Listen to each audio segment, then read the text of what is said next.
No capítulo 6, encontramos os princípios sobre os quais são baseados as conquistas dos israelitas. Toda a obra de Deus, ele bem pode exercitar o seu povo no combate, mas é ele quem tudo faz. Cada qual sobe em frente de si, há ali submissão ao emprego dos meios, contentamento por seguirem uma marcha absurda e sem alvo aos olhos do mundo, mas que proclama altamente a presença do Senhor no meio do seu povo, uma inteira dependência de Deus, uma perfeita confiança nele, que declara em face de todos que temos de fazer o que ele manda. A promessa é segura. Atua-se em obediência. Eis o princípio.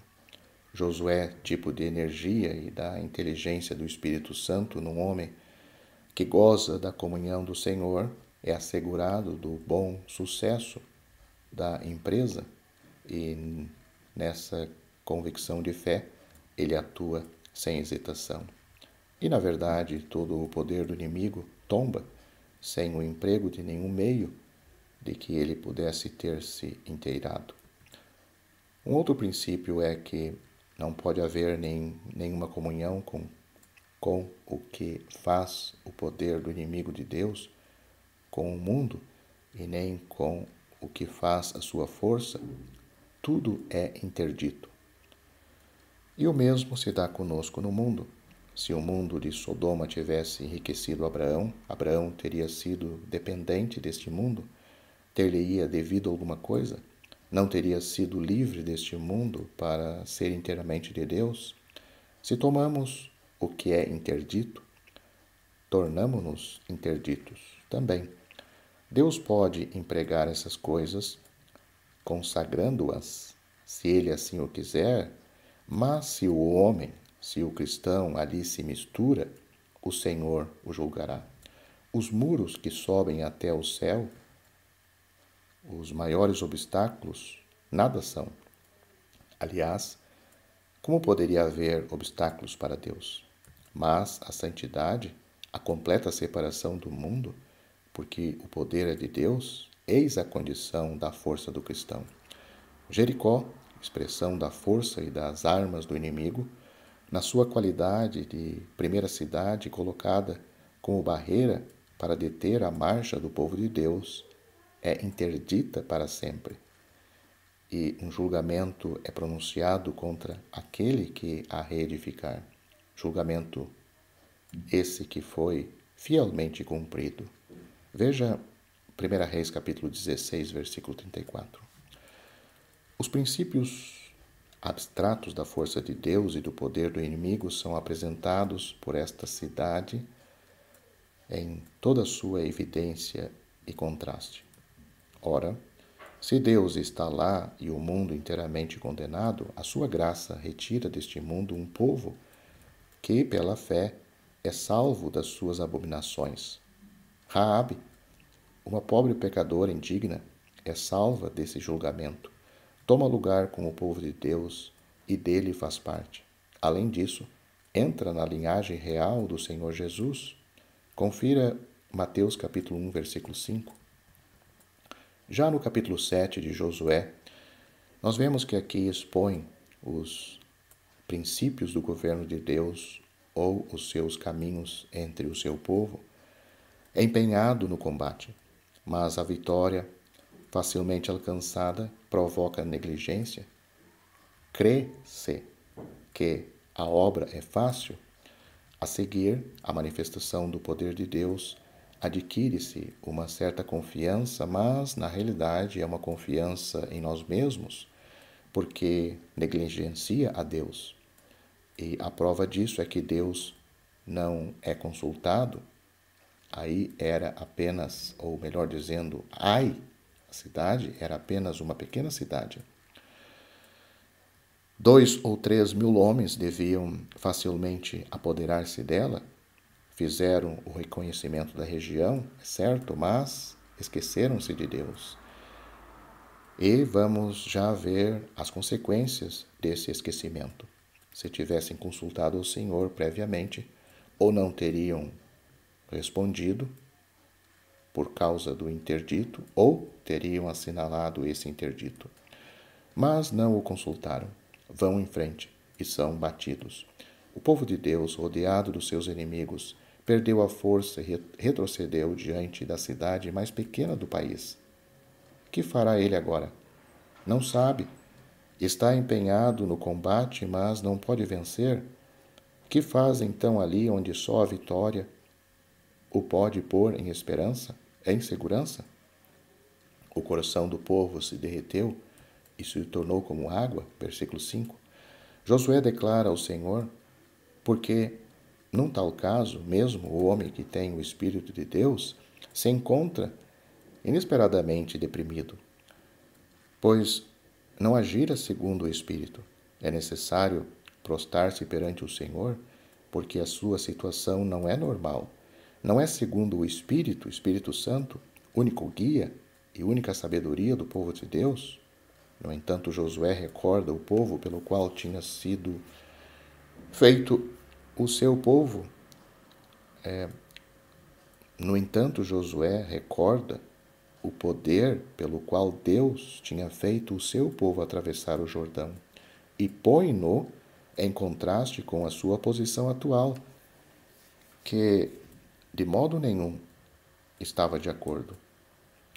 É dito: Ah, Senhor Deus, por que, com efeito, fizeste passar a este povo o Jordão, para nos dares nas mãos dos amorreus, para nos fazerem perecer? Bom seria nos contentarmos com ficarmos da além do Jordão. Ah, Senhor, que direi? Versículos 7 e 8. Era um estado e alma perturbada. Era o efeito da incredulidade misturada com as recordações do que tinha feito o poder de Deus, cujas maravilhas Josué recorda. Josué ama o povo e coloca perante Deus a glória do seu nome, é verdade, mas isto com um tímido desejo de ter ficado além do Jordão. E que fazer lá? Porque a incredulidade raciocina sempre mal, fora do combate que trazia aqueles desastres. Desejo esse que trai a incredulidade que conturbava o seu coração. Tal é o estado de alma do crente, tal é o estado de alma do crente no combate em que o introduz o Espírito Santo, quando esse estado interiormente não responde à presença do Espírito Santo, única força do cristão no combate, não há meio de sair dali. A sua posição exige absolutamente o poder, mas a natureza daquele que atua, a natureza daquele de Deus que atua, ou do Espírito Santo, recusa-se necessariamente ao emprego desse poder. Lamentamo-nos, reconhecemos o poder, tememos o inimigo, falamos da glória de Deus, mas pensamos no nosso próprio temor e no nosso estado. No entanto, a coisa era muito simples. Israel pecou. O homem, mesmo aquele que é espiritual, olha para os efeitos, porque o tocam de perto, embora reconhecendo o poder de Deus e o vínculo que existe entre Deus e o seu povo. Mas Deus olha a causa e, ao mesmo tempo, o que Ele é. Ele é amor, é verdade, mas não quer sacrificar os princípios do seu próprio ser, nem negar-se a si mesmo nas relações que são fundadas sobre aquilo que Ele é. A sua glória está certamente ligada, pela graça, ao bem-estar do seu povo. E Ele, Deus, saberá reivindicar e mesmo abençoar o seu povo, sem comprometer os seus princípios. A fé deve contar com o resultado certo da sua fidelidade, mas o coração deve estar submetido aos desígnios de Deus, de harmonia com esses princípios. Não seria manter a sua glória no meio do seu povo se permitisse nele coisas contrárias contrárias ao seu caráter essencial e usasse do seu poder para manter o povo num estado que negasse a sua natureza. A relação seria falsificada e o próprio Deus comprometido, coisa absolutamente impossível. Havia pecado e a força de Deus já se não encontrava lá, porque Deus não pode identificar-se com o pecado. E recordemos que também havia pecado na negligência de quem se lançava à toa, sem consultar a Deus. A súplica de Josué não traz logo a libertação. Traz, em primeiro lugar, a descoberta do pecado, acerca do qual Deus é muito preciso e muito exato. Note-se que ele, Deus, sonda tudo e toma conhecimento dos mais pequenos pormenores, quando se trata do governo do seu povo. Versículo 11. Por isso Deus não diz que ele continuaria a ser fraco, mas sim que não poderia resistir. Triste e lamentável mudança. Dantes era: ninguém te poderá resistir. Agora, eram eles mesmos que não poderiam resistir. Quando não há santidade, Deus deixa ver na prática a fraqueza do seu povo, porque não há força senão nele, e ele não quer sair com eles, nem dar assim sanção e encorajamento ao pecado. Note-se, no entanto, que Deus não teria imediatamente. Note-se, no entanto, que Deus não retira imediatamente a sua bênção daqueles que não são fiéis. Por um lado, castiga-os, mas, por outro, abençoa-os.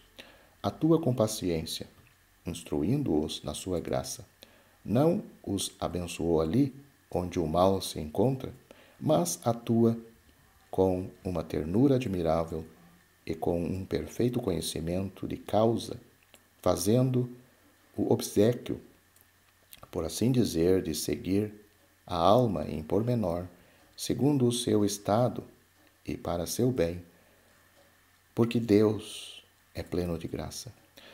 Quantas vezes ele espera, deste modo, o arrependimento do seu povo? Mas aí, quantas vezes espera ele em vão? Aqui, porém, temos o grande princípio sobre o qual Deus atua, como em Jericó, o seu poder exercido em favor do seu povo, manifestando assim que tudo absolutamente lhe pertence. Um outro princípio importante nos é apresentado aqui. O povo de Deus é solidário quanto aos efeitos do pecado que ali se encontra. A presença de Deus está no meio dele. O pecado comete-se ali, está ali. Ora, uma vez que não há senão um Deus que está ali e um só povo, e que Deus é ofendido, Deus não pode atuar e todo o povo sofre as consequências, porque Deus é a sua única força. E o único remédio é tirado, ou melhor dizendo, e o único remédio é tirar o interdito, ou expor o pecado cometido e expulsá-lo do seu meio. Encontramos a mesma coisa em Coríntios, ou na cidade de Corinto, e também na Epístola aos Coríntios. Modificada apenas segundo os princípios da graça, é preciso que o malfeitor seja tirado. Sem isso, o povo é solidário do pecado até que o tenha tirado do seu meio e se tenha, desse modo, purificado. Leia 1 Coríntios capítulo 5. Fazendo-o, toma o partido de Deus contra o pecado, quando expulsa o mal do seu meio. E a relação entre o corpo e Deus estabelece no seu estado normal. No entanto, tudo isto não deixará de produzir alguns efeitos penosos. Quando há interdito, embora Deus seja glorificado naquilo em que a perfeição dos seus caminhos é manifestada, assim como o seu zelo, o seu perfeito conhecimento de tudo o que se passa, porque a confissão de Acã mostrava a justiça de Deus e o povo não tinha nada a dizer, embora o pecado já não seja negado, é necessário que a disciplina se efetue. Acã, cujo pecado tinha sido posto à descoberta pela obediência do povo ou de Josué,